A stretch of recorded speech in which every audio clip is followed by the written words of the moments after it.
Hello everyone. Today we will talk about how to fix or how to solve your Twitter problem.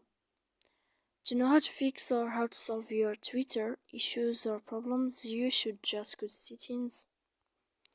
After that, we click apps, default apps, app settings.